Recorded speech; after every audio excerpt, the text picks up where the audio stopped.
Have you been frustrated with the big AAA games coming out these days? Live service, skill-based matchmaking, the same ideas repeated over and over again? It kind of feels like there's fewer and fewer genuinely innovative AAA games these days. Thankfully though, there's a massive indie game scene cranking out awesome and crazy stuff pretty much endlessly. And today I want to take a look at some of the best boomer shooters on the market. Now, what is a boomer shooter, you might be asking? Basically, it's a retro-style shooter featuring elements of gameplay and/or visuals from the classic era of FPS games, but with new ideas and fun evolutions, plus they can be built by much smaller teams of people, so they can experiment a lot more.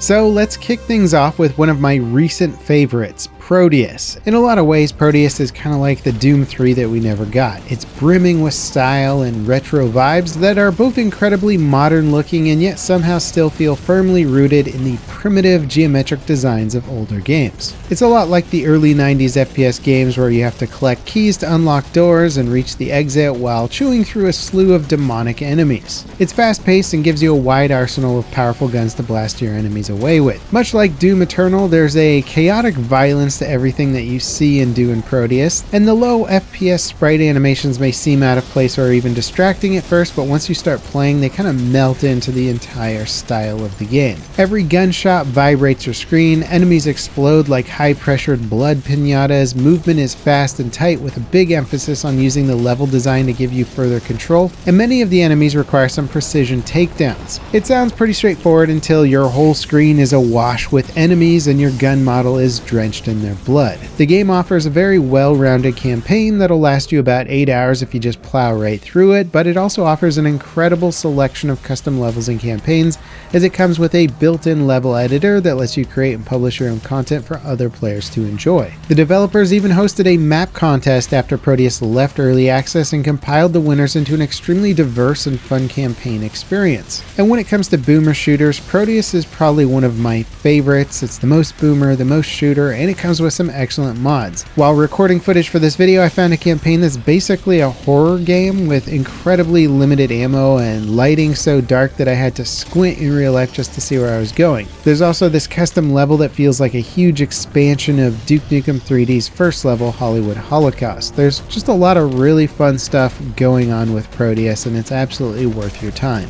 Now, if Prodeus's blood-soaked walls just simply aren't enough blood for you, what about a game where the blood of your enemies literally refills your health? Ultrakill from indie publisher New Blood Interactive is their latest boomer shooter. Think of it as an arena shooter FPS meets Mike Tyson's Punch-Out, with a healthy dose of classic horror games thrown in for fun. It's currently in early access, but it already packs a ton of content and is clearly a standout title within this entire genre. With a tagline like "Mankind is dead, blood is fuel, hell is full," it kind of gives you a good idea of what you're in for. Now, on top of the fast-paced action, Ultrakill features some crazy video game mechanics like parrying bullets with your fist and shooting a coin to do trick shots on enemies. The developers also have a pretty fun sense of humor, and the game features tons of levels and secrets that riff off of other games like Minecraft or Gary's Mod and The Witness. And if you saw my recent video about the death of the arena shooter FPS game and got a little nostalgic about those titles, Ultrakill is definitely a game that will fill that Quake-shaped void in your sweaty gamer heart. Now, New Blood Interactive is the name that's going to come up when you're looking at boomer shooters. They published Ultrakill, but they also published the retro-inspired FPS Dusk, which could be argued as one of the main games that sparked a huge boomer shooter craze. This game is the ultimate throwback to the mid-90s FPS games like Quake, Blood, and Heretic. At first glance, it's kind of a dingy-looking cartoony game with goofy character models and seemingly poorly textured environments, but the deeper you get, the tighter the gameplay starts to feel, and the more insane the levels get. And then you start to realize that you can do mid-air flips and the gameplay just starts to click. It's as much an immersive sim as it is an arena shooter as well. By the end of Dusk, you'll be fighting your way out of levels that are basically MC Escher nightmares. It's honestly a deceptively well-crafted masterpiece of an FPS, and will likely rank high among the greatest boomer shooters ever for years to come. Now, when it comes to technically impressive games, you're probably thinking of photorealistic graphics and ray trace lighting, but the next two titles I want to talk about are technically impressive because of the insane limitations that the developers are working with. First up is Ion Fury. This is an immersive sim game mixed with the action FPS titles of the mid-90s like Duke Nukem 3D and Shadow Warrior. The big twist here is that unlike most of the other games in today's video, Ion Fury isn't running on a bunch of clever hacks to make a modern game engine look retro.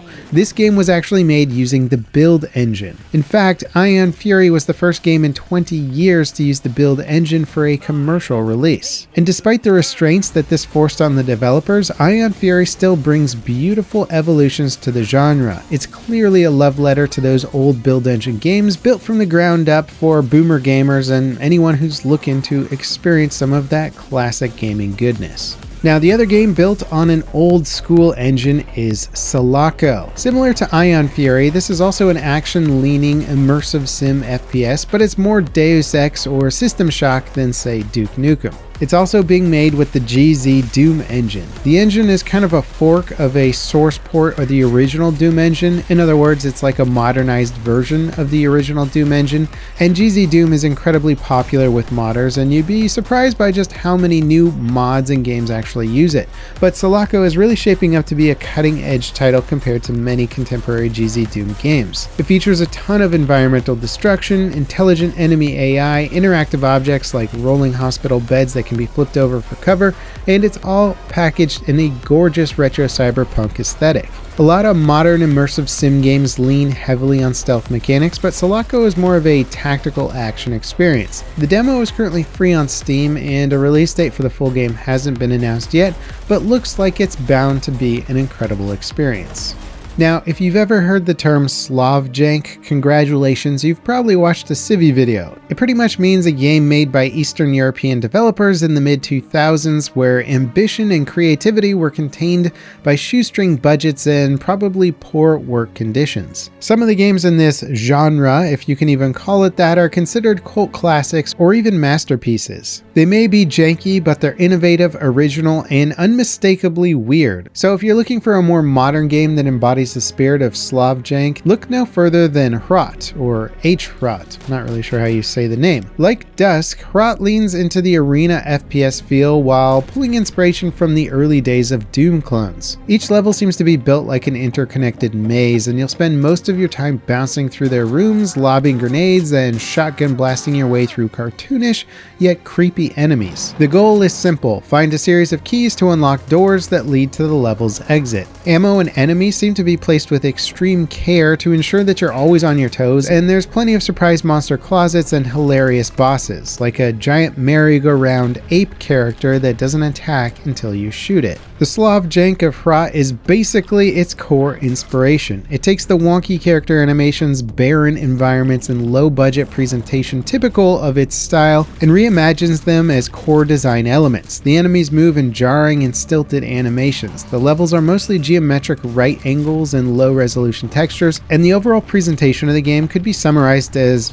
brown? It's like a younger, smarter game that perfects the style of its predecessors. And one of the most impressive aspects of this game is that it's being developed by one guy. And despite its crunchy visuals, the layers of both complexity and humor really add up as you play through it. HROT is currently in early access on Steam, but 2 of the game's 3 episodes have been released so far, with really just a handful of levels left for the dev to finish. Now, of all the games that I'm covering in this video, I think one stands tall as a prime example of something that massively expands on what came before, while still staying true to its roots. Cultic, a game that is often compared to the 1997's Blood FPS.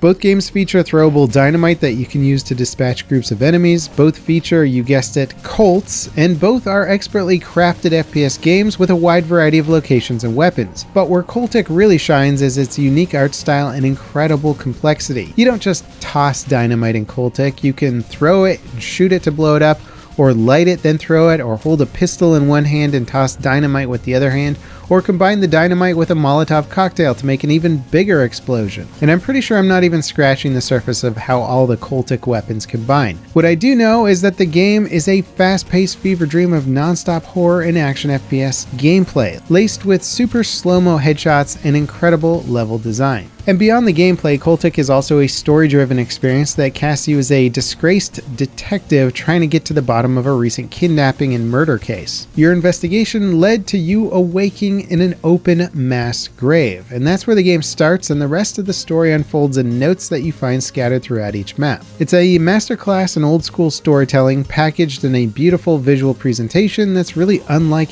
anything I've ever seen. The final game I'll be taking a look at is one that is truly at the heart of the boomer shooter craze, and that is Brutal Doom. This hit the mod scene about 12 years ago and has persisted as one of the most divisive and impressive mods ever made. Brutal Doom is kind of like what you remember Doom being like. That is, if you remembered it with extreme nostalgia versus actual accuracy. It's as much an overhaul mod for Doom as it is a complete reimagining of how Doom is designed. It adds new guns, reloading, vehicles, stealth mechanics, fatalities, new enemy AI, and dozens of other tweaks that Doom purists will raise an angry fist at. However, as just a gamer who played and appreciated Doom back in the day, I definitely enjoy Brutal Doom's reimagining of the franchise and the visual appealing upgrades. One of the coolest things about Brutal Doom is the mods available for it. On its own, Brutal Doom looks impressive, but people have created custom HUDs, upscaled textures, new lighting effects, weather systems,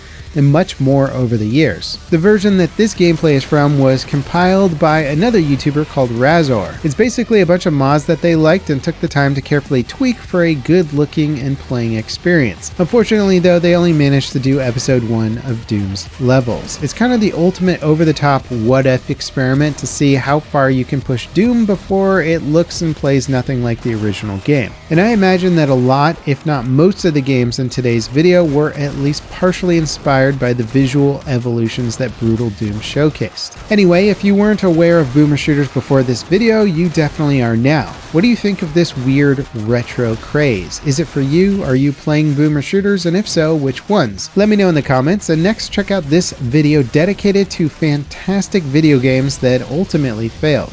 As always, thanks for watching guys, and I'll catch you next time. This is Level Cap, signing off.